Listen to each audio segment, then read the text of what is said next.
কার্ডটা লাগানো হয়ে গেছে এবং এখানে এটা লগ ইন করতে গেলে যে ইডিবিজি পোর্টটা থাকে এটা দিয়ে লগ ইন করতে হবে। ঠিক আছে, কার্ডটা এখন বুটিং স্টেজে রয়েছে। ওকে, তো চলো কার্ডটাকে আমরা লগ ইন করি।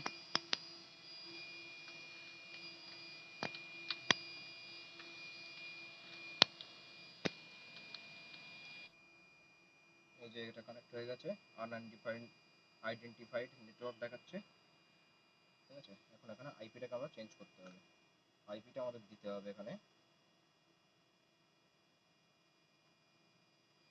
192.168.32.28 এবং সাবনেট মাস্ক থাকবে এটা হবে 255.255.255.0 করে এটাকে আমরা সেভ করে দেবো।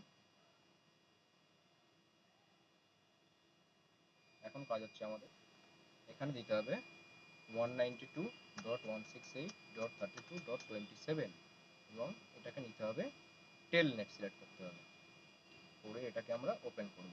এই যেটা লগ ইন পেজটা চলে এসেছে। ঠিক আছে, তো এবার ইউজার আইডি পাসওয়ার্ড এটা দিয়ে আমরা লগ ইন করবো। এবং ইউজার আইডি পাসওয়ার্ডটা সিকিউরিটি ক্রেডেন্সিয়ালের জন্য এটা আমি ভিডিওতে রাখছি না।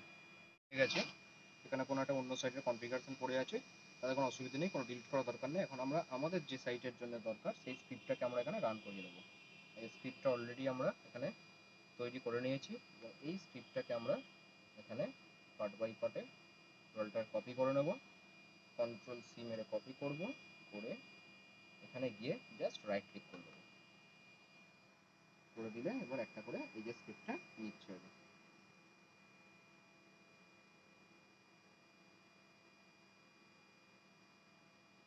কোনো কিছু এখানে কনফিগারেশন দিতে গেলে সেট ইএনভি স্পেস দিয়ে মাইনাস পি দিতে হয়। কোনো কিছু ডিলিট করতে গেলে কোনো কনফিগারেশন তাহলে ডিএলইএনভি স্পেস দিয়ে মাইনাস পি এবং সেই যে জিনিসটা ডিলিট করতে হবে সেটাকে দিতে হবে, আইপি হোক আরএসআইপি পোর্ট।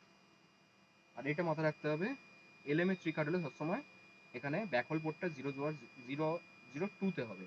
আর এটা যদি LMD কার্ড হতো তাহলে এটা ব্যাকহোল পোর্টটা 1 হতো। BH1 হচ্ছে LMD এবং BH2 হচ্ছে LMA3 কার্ড।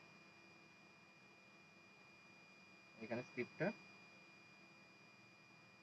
এখনো স্ক্রিপ্টটা রান হচ্ছে এবং স্ক্রিপ্টটা রান হয়ে গেলে আমরা একবার রিবুট দিয়ে দেখে নেব। এই যে আমাদের স্ক্রিপ্টটা এখানে চলে এসেছে পুরো। এখানে আমরা একবার সিন করে দেবো, SYNC সিন। নাও এবার আমরা কার্ডটাকে একবার রিবুট দেবো, এবার সফট রিস্টার্ট করব।